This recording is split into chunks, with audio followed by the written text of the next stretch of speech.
नमस्कार बच्चों। आज हम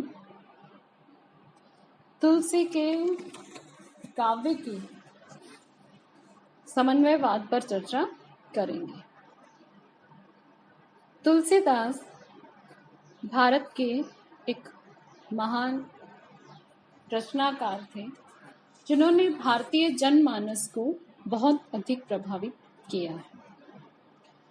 तुलसीदास जी के द्वारा उनका जो महाकाव्य है रामचरितमानस, इसके अतिरिक्त बरवे रामायण, जानकी मंगल, विनय पत्रिका, कवितावली, पार्वती मंगल, हनुमान बाहुक आदि ग्रंथों की रचना भी तुलसीदास जी के द्वारा की गई थी, जिनमें से सर्व प्रमुख जो भारतीय जनमानस का कंठहार बना है वो है तुलसीदास जी द्वारा रचित रामचरितमानस। रामचरितमानस के माध्यम से तुलसीदास जी ने भारतीय जनमानस को प्रभावित भी किया और उसके साथ ही जो विविध विरोधी मत हैं उन विरोधी मतों के मध्य समन्वय का प्रयास भी किया गया था।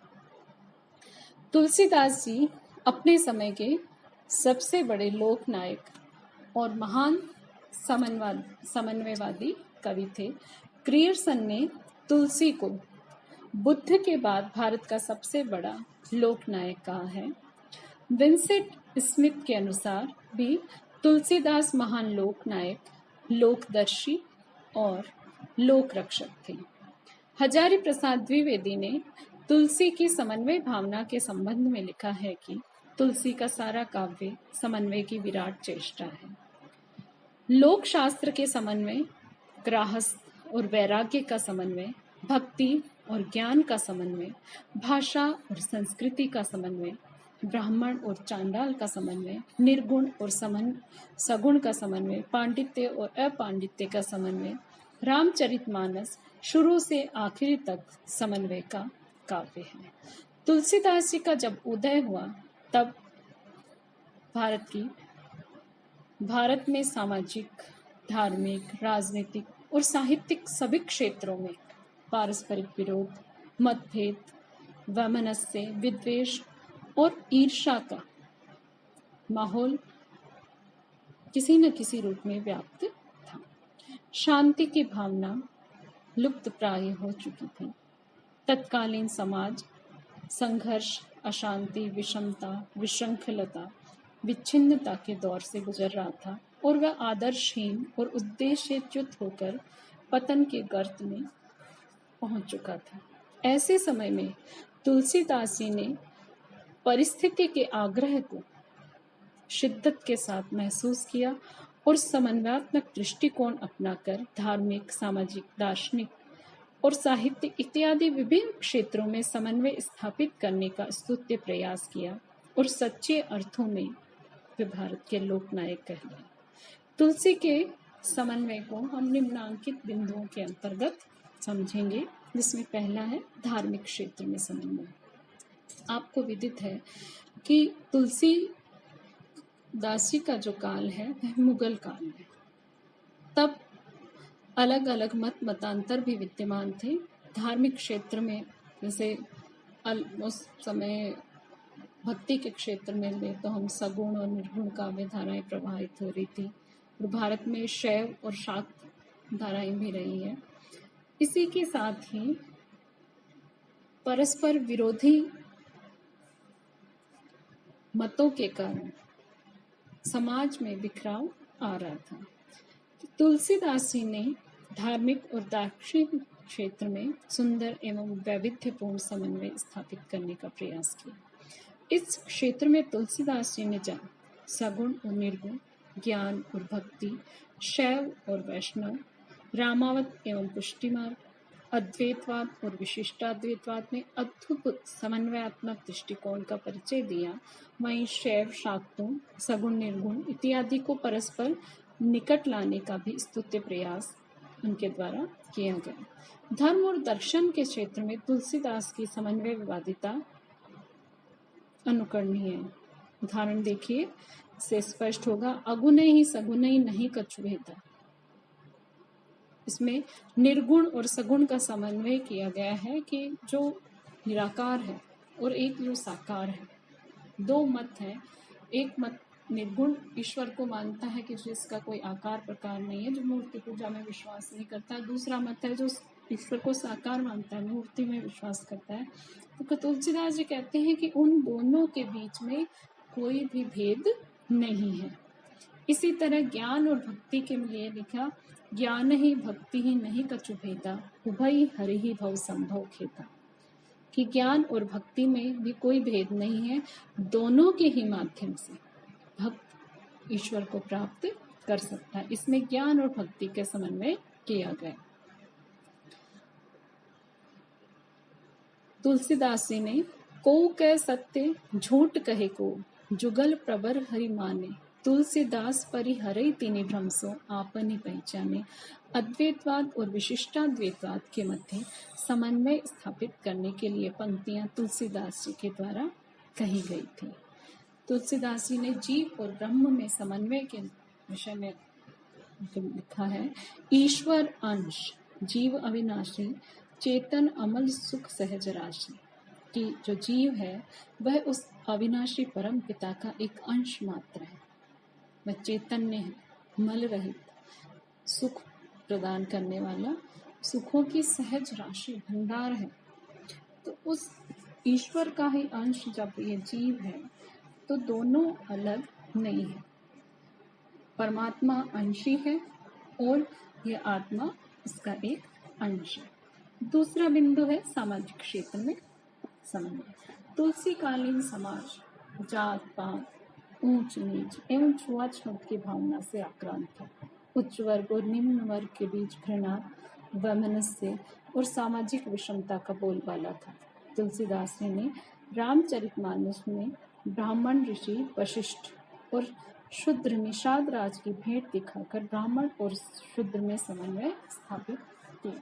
क्योंकि अंततः चाहे वह ब्राह्मण कुल में जन्मा हो, क्षत्रिय कुल में जन्मा हो, वैश्य कुल में जन्मा हो या शूद्र कुल, अंततः सब उस परम सत्ता का ही एक अंश है। और प्राणी मात्र के बीच में इस तरह जाति धर्म के आधार पर कोई भेदभाव नहीं होना चाहिए। राम द्वारा शबरी की मुक्ति भी तुलसी की समन्वयवादिता का, सामाजिक सामरस्य का, सामाजिक विषमता की अंत का एक अद्भुत उदाहरण है। प्रेम पुल की केवट कही नाम, कीन दूरते दंड प्रणामो, राम सखा ऋषि बरबस भेटा, जनु माहि लूटत स्नेह समेटा। यहाँ पर एक सामान्य जन और एक ब्राह्मण के मध्य समन्वय का प्रयास दिखाया गया है।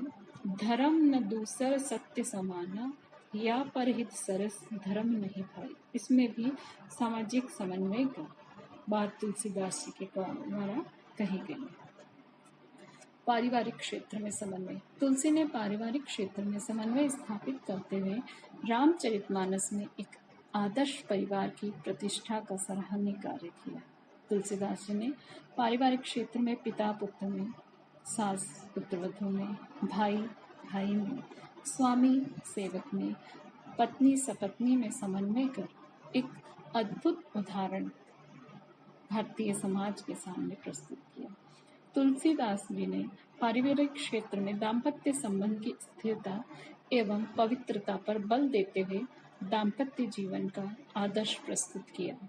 एक नारी व्रत सब भारी, ते मन वच क्रम पति हितकारी। एक नारी बहुपत्नी विवाह के समय में एक पत्नी व्रत धर्म का पालन करना, मन से, वचन से, कर्म से उसको पालन करना अत्यंत परिवार के लिए, दाम्पत्य संबंध के लिए अनुपम होता है। तुलसी के राम अश्वमेध के बाद प्राप्त संपत्ति को द्विजों में बांटकर भोग और त्याग का समन्वय कर पारिवारिक क्षेत्र में अनूठा उदाहरण प्रस्तुत करते हैं। तीसरा बिंदु है राजनीतिक क्षेत्र में समन्वय। तुलसीदास जी ने राजनीति के क्षेत्र में राजा और प्रजा के बीच समन्वय पर जोर देते हुए राम राज्य की कल्पना की। तुलसीदास जी ने कहा कि जिस प्रकार शरीर में मुख तथा अन्य अंगों का समन्वय रहता है, उसी प्रकार राजा और प्रजा का मेल रहता है। तुलसी कहते हैं कि राजा को मुख के समान और प्रजा को कर पद और नेत्रों के समान राजा का हितैषी होना चाहिए। सेवक कर पद नयन से, मुख से साहिब होई। कि जैसे मुख जो होता है वह अन्न या कोई भी खाद्य सामग्री ग्रहण करता है तो शरीर के सभी अंगों का समान रूप से पोषण करता है, उनके समान रूप से परिपुष्ट करता है, किसी एक अंग को अधिक या कम नहीं देता। इसी प्रकार एक राजा को होना चाहिए कि वह प्रजा को उसके कुल, उसकी जाति या उसके आर्थिक धार्मिक आधार पर किसी भी प्रकार का भेदभाव नहीं करें और समदृष्टि रखते हुए समान रूप से प्रजा के कल्याण के, मंगल के हितकारी कार्य उसे करने चाहिए। और इसी तरह जो सेवक है, प्रजाजन जो है, उन्हें हाथ कोई भी चीज देता है तो समान रूप से उसका वितरण करता है। पांव और नेत्रों के समान रूप से अपने जो उत्तरदायित्व हैं उनका पालन करना चाहिए। रामचरितमानस में तुलसी ने राम राज्य की कल्पना की है। उस राम राज्य से भला किसे विरोध हो सकता है? देहिक देविक भौतिक तापा, राम राज नहीं कहूँ ही व्यापा। कि राम राज्य वो है जिसमें देविक और भौतिक ताप किसी भी जन को, आम व्यक्ति को भी पीड़ित और प्रताड़ित नहीं करते। तुलसीदास जी कहते हैं कि जासु राज प्रिय प्रजा दुखारी ते अब सी नरक के अधिकारी। कि जिस राजा के राज्य में उसकी प्रिय प्रजा दुखी हो, कष्ट में हो, पीड़ा में हो, तो वो राजा अवश्य रूप से नरक का अधिकारी है, क्योंकि वो अपने ही भोग विलास में, अपने ही हितों को साधने में डूबा हुआ है और प्रजा के कल्याण की, उसके मंगल की चिंता, उसके हित की चिंता वो नहीं कर रहा है। तुलसीदास जी द्वारा प्रकल्पित राम राज्य में पशु पक्षियों के भी पारस्परिक सामरस्य की परिकल्पना समाहित है। दर्शन व साहित्य के क्षेत्र में समन्वय। तुलसीदास जी ने न सिर्फ धर्म, समाज, परिवार, राजनीति के क्षेत्र में समन्वय स्थापित किया, बल्कि साहित्यिक क्षेत्र में भी समन्वयवाद का अद्भुत परिचय दिया। तुलसी ने तत्कालीन दोनों साहित्यिक भाषाओं, अवधी एवं ब्रज भाषा में काव्य की रचना की। रामचरितमानस जो उनकी उत्कृष्ट कृति है वो अवधी भाषा में रचित है। वहीं विनय पत्रिका ब्रज भाषा में रचित तुलसी का श्रेष्ठ ग्रंथ है। इन दोनों ग्रंथों में तुलसीदास जी ने संस्कृत हिंदी बहु प्रयोग करके संस्कृत और हिंदी भाषा के प्रयोग में भी समन्वय की स्थापना की थी।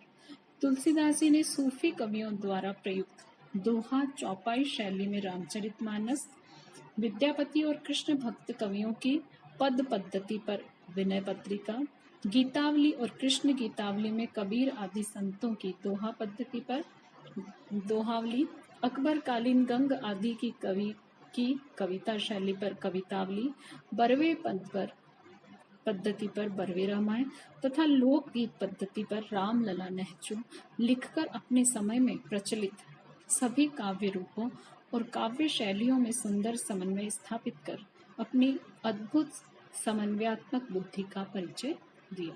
तुलसी ने सभी रसों की सुंदर योजना कर रस के क्षेत्र में समन्वय स्थापित किया। उन्होंने वर्णिक और मात्रिक छंदों का प्रयोग करके छंद संबंधी समन्वय भी किया।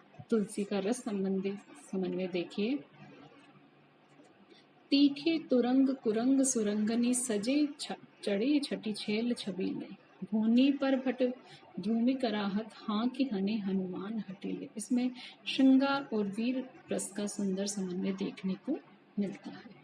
समग्र विवेचन के आधार पर हम कह सकते हैं कि तुलसी महान समन्वयवादी कवि और जननायक थे। क्या समाज, क्या धर्म, दर्शन, क्या राजनीति, क्या साहित्य, क्या भाव, क्या विचार, क्या शैली, सभी क्षेत्रों में तुलसी की अद्भुत समन्वयवादिता दिखाई देती है। तो हजारी प्रसाद द्विवेदी जी के शब्दों में हम कह सकते हैं कि भारतवर्ष का लोकनायक वही हो सकता है जो समन्वय कर सके। और तुलसीदास जी ने अपने काव्य के माध्यम से इसे पूर्ण चरितार्थ किया था। बुद्धदेव समन्वयकारी थे, गीता में समन्वय की चेष्टा है और तुलसी जी समन्वयकारी थे। निसंदेह तुलसी उच्च कोटि के समन्वयवादी कवि थे और उनकी इस बेजोड़ सफलता का रहस्य यही है कि वे समन्वय की विशाल बुद्धि लेकर उत्पन्न हुए थे। सचमुच में तुलसी का काव्य समन्वय की विराट चेष्टा है और वो अपने समय के सबसे बड़े